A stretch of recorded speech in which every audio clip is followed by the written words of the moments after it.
আসসালামু আলাইকুম সম্মানিত দর্শক, আশা করি ভালো আছেন। তো এই হচ্ছে আমাদের বেগুনের জমি। এই জমিটাতে কিছুদিন আগে আমরা এই জমিটা সুন্দর করে কুবানোর পরে আমরা এই জমিটাতে পানি দিয়েছিলাম। তো আজকে এই জমিটার যেই মাটিটা ছিল এই মাটিটা একেবারে জোয়াই গেছে, আলহামদুলিল্লাহ। তো আজকে দেখতে পারছি এখান দিয়ে খুব ভালো পরিমাণে বেগুন ধরছে।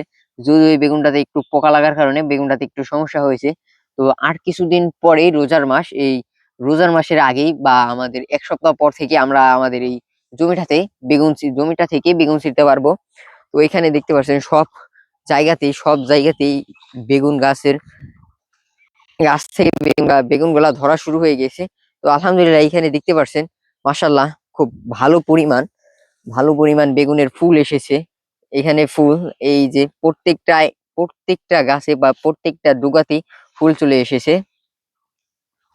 তো এই আর আশা করা যাচ্ছে আর সপ্তাহখানেকের মধ্যে এই বেগুনের জমিটা থেকে খুব ভালো পরিমাণ বেগুন আমরা ছিঁড়তে পারবো প্রতিদিন। না হলেও এই এই একটা বেগুনের জমি থেকে না হলেও মনে করে যে 2 থেকে 3 মনের মতো প্রতিদিন করে আমরা বেগুন ছিঁড়তে পারবো।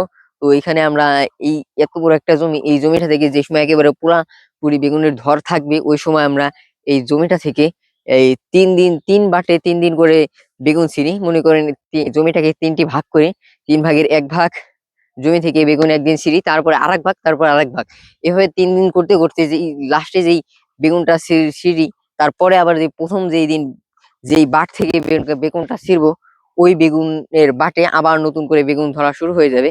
তো এইভাবেই এই বেগুন গাছগুলা থেকে বেগুন আমরা ছিঁড়ে থাকি। তো এখানে দেখতে পাচ্ছেন আলহামদুলিল্লাহ প্রত্যেকটা গাছেই বেগুনের যেই এই ইয়াগুলা চলে আসছে। এখানে দেখতে পাচ্ছেন এই বেগুন, এই যে ছোট রয়েছে এখানে। আর প্রতিদিন আমাদের এই বেগুনের জমিতে বিশেষ করে একদিন পর পর, একেবারে পুরাপুরি ধরা থাকবি, একদিন পর পর আমরা আমাদের এই বেগুনের জমিতে স্প্রে করা লাগে, যাতে করে পোকা পোকা নাশক এবং কীটনাশক যেটাকে বলে ওইটা আমরা দিয়ে থাকি। এই আমাদের জমিটা এখন খুবই ফ্রেশ রয়েছে। এখানে দেখতে পাচ্ছেন জমিটাতে কোনো ঘাস নেই।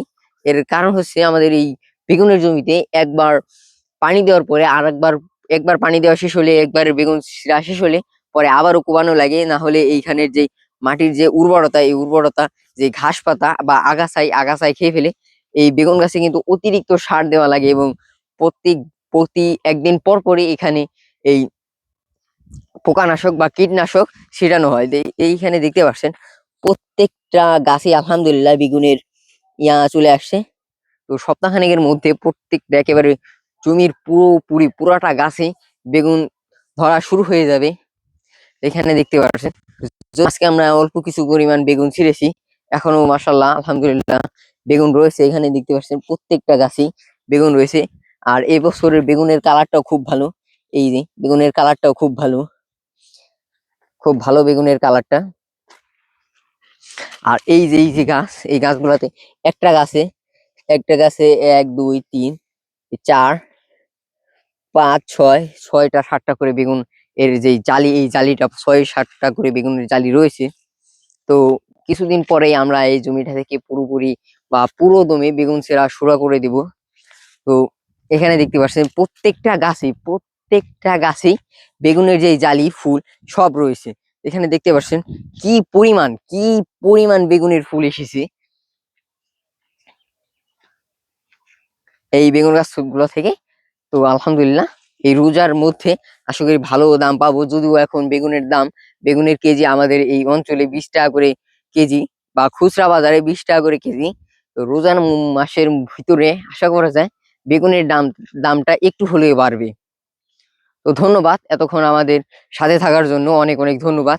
আশা করি পরবর্তী ভিডিওতে আপনাদের সাথে আবারও দেখা হবে।